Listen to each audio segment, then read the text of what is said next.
Hi, guys. I'm John. This is the Deciding Factor Extra. And along with me is Barb. She is going to be joining me, because Alton is still out having fun. And we're just going to keep trucking along without him. So if you're used to our normal show, it's good to have him around.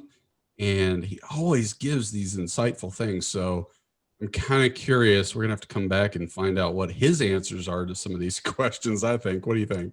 I really want to know, actually. What is the insightful answer to any of these? Oh, he's going to make me look so stupid. Oh, well. All right. So, Barb, what do we call this segment for today? We are doing ThinkFast today. Rapid fire answers to questions you never knew that you needed the answer to. Or that you cared, right? Or that you cared. Yeah. All right. Make sure you understand this is not the Deciding Factor podcast. This is the Deciding Factor Extras. So, guys, stay tuned. Enjoy. This is the Deciding Factor Extra. Bringing you their thoughts on today's news and current events. Coming to you from Austin, Texas, this is the Deciding Factor Extra. With your hosts, Alton Hill and John Herzog.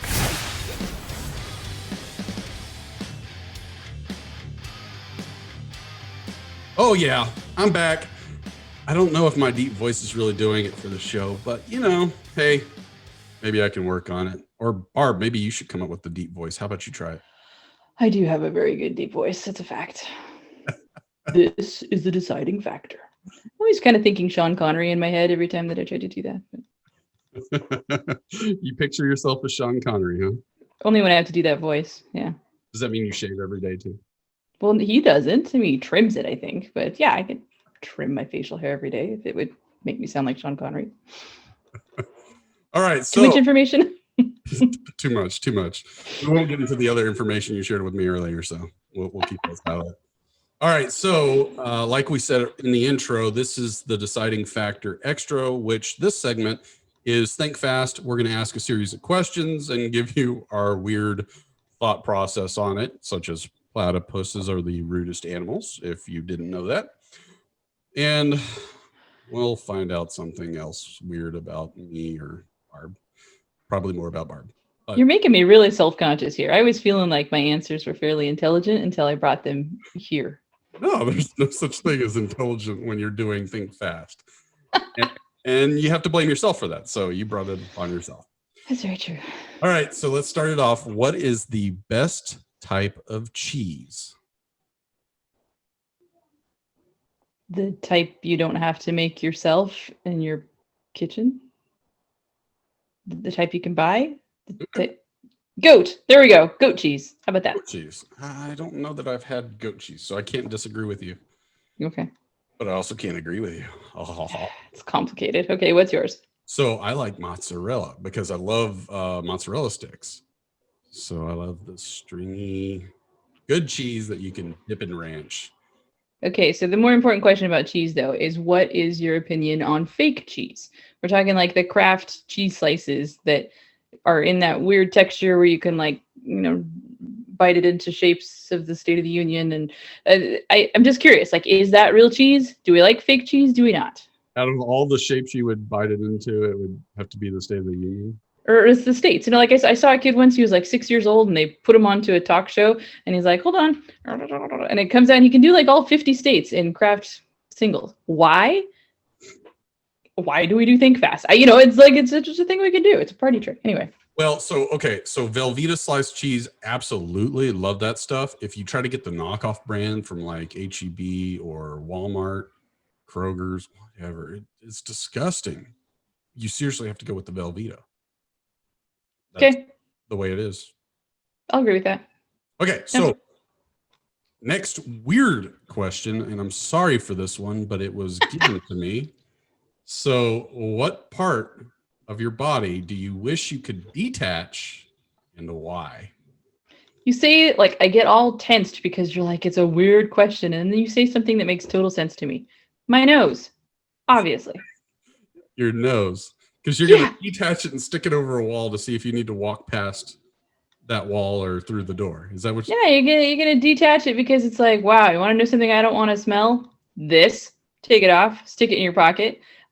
People would ride subways happier, buses, cars with toddlers. Oh, you mean to like put it in your pocket so you don't have to smell anything?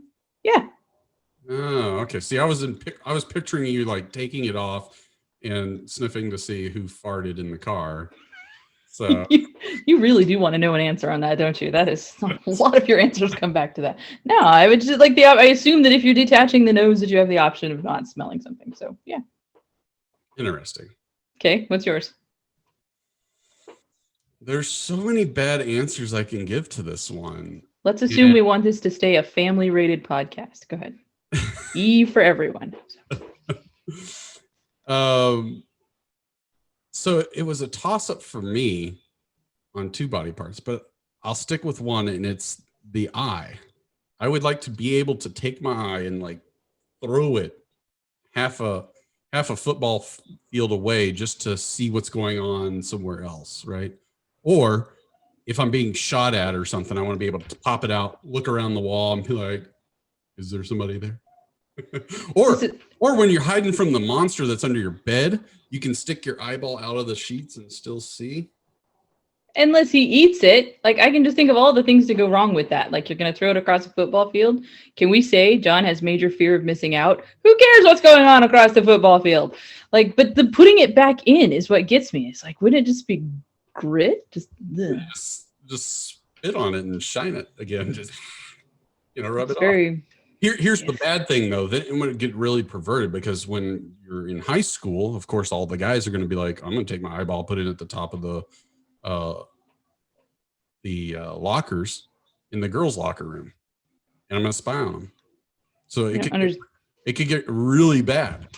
If you don't understand a lot about girls in locker rooms, do you? Because I'm telling you, the first thing that's going to get thrown in the garbage is an eyeball that I find on the locker room. Like, gross, man. Our locker rooms aren't like your locker rooms. I mean, the ones at our school, they look the same, and I only know because we had to dress in them at times when we were younger, like in junior high. We'd have football games at the field, and we'd have to change in random places, and one of the times was in the girls' locker room. The only difference is they had we didn't have doors on our bathrooms, so like if you had to go to the bathroom, you just pop a squat and everybody can see. Whereas the girls, they had doors. I didn't understand it. Why did we have to suffer? And then on top of that, they had individual showers, whereas the guys had the big open area. And yeah, you had to hope you didn't get made fun of if you looked different. So I feel like we're going into just or if you drop the soap. So personal spot here. So, okay, anyway, you'd remove your eye. Good. Ultimately, that's what we wanted to get at. Okay, so next question for you. If peanut butter wasn't called peanut butter, what the heck would you call it? Ew. If I didn't know what it was, I'm just like if I don't know that it's peanut butter and we're just looking at something that looks like peanut butter and I don't know what it is, what would I call it? No, what would it be called? What would people have called it from day one? Oh, that was going to be my answer. Like, ugh, this looks like something that's already been eaten. Yeah, like, ugh. I just think visually, if we don't know that it's, we're not calling it, seems like something that's already been eaten. I mean, it could be peanut something. It could be. The nut-tastic spread of the world. Nut-tastic spread. I think I missed my calling as a marketer. Okay, what would you call peanut butter? I was picturing it would probably be called peanut smear or peanut jam. Wrong on so many levels. Peanut I'm so jelly. sorry. There you go, peanut jelly, right? Because you got grape jelly. There's not really jelly, so it doesn't jiggle. Takes my mind to places that I just don't want it to be. I don't think I would eat something that was handed to me that was called peanut jelly. Like, how do you jelly a peanut? This sounds painful and probably not very humane. So I guess we're kind of screwed. It's either peanut butter or it's smushed peanuts. Yeah. Or we could gross out my daughter and you can call it moist peanuts. Oh, I'm with her on that. Yeah. There are just certain, this is like why we have marketers. There are certain words that just like, don't stick that in the title. All That would right. be one.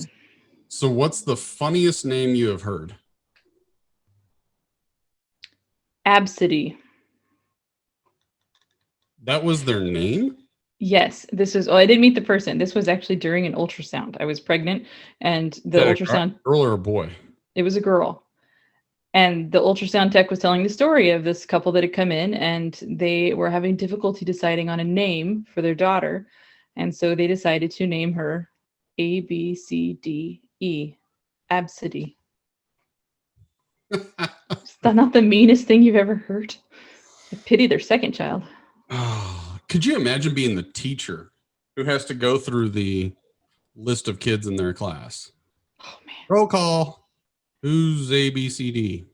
Yeah. Which one of you did your parents hate? Right? Yeah. Screw you. Shut up. Oh, you got some weird answers. So my normal one, I'm just gonna throw that one out there. The commercials that you see for, what is it, Simply Safe or something? It's Robert Larson. Robert Larceny. Robert Larson. Duh. Come on. I can't believe that didn't catch you in the beginning. Man, I thought that Feels was like the a funniest thing when I caught it. It feels like a lot of time staring at the commercial to catch that. But yeah, okay, Robert. I mean, they've got some okay commercials, but Well, they do. I'm weird. Just leave me alone. I drink too much. No judgment. My other favorite though is Unique. This is actually a name that has popped up. A substitute teacher that I know actually had a classroom with 2 Uniques in it once, which just struck me as funny. Like, nobody thought of that. My kid is so special. Nobody will ever have their name. Nice. Oops. All right. So here's my final question for you. And I used to work at Walmart, packing groceries and everything. So I have seen this firsthand and I've seen a lot of weird answers. So if you were the cashier checking people out at a grocery store or supermarket, whatever you want to call it, what would be 2 items or more that would really weird out the cashier? Weird out, like, I think you're going to go out and kill somebody and like hide him in your trunk, or weird out, like, that's incongruous. Well, let me rephrase it. What set of items could you buy that would make the cashier the most uncomfortable? And don't say platypus. You can't buy platypus at Walmart. You're just silly, John. Let's see. I think, I'm trying to think of cashier spaces over the years and what generally did it. I'm gonna have. You mean you tried to make them uncomfortable? No, it's just sort of what happens. Like, I have found that if you have a pile of like X-Lax and Miralax and, you know, adult pull-ups and a thing of Crisco, you get weird looks. Pregnant, huh? No. No. Nope, this is just normal life. Like, yeah.